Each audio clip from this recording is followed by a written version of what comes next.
Hey guys, it's me.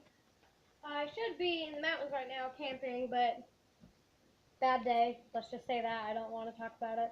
So, I'm here at Madeline Sunquist's house. And also Peanut Butter's house. Yeah, we have peanut butter, and we're giving it to her dog, Ammo.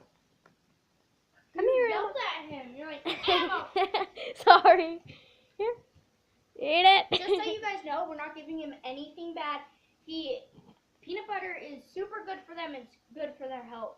But it gets stuck to their Teeth. whatever. Ammo.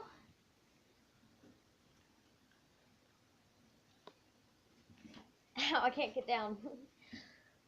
Okay, come here, Ammo. Ammo, come here. That's fine.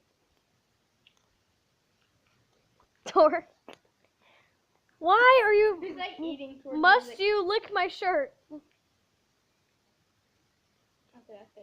I feel like you're gonna cut him. I won't. It's a butter knife. But you're going like this to him. Let him lick. Tor. He's trying to lick it off. Dork. Stop getting it on you. I just bathed you. What was even on him? Dirt. Or poop. Okay. Enough said. Dogs are adorable. Yeah. Goodbye.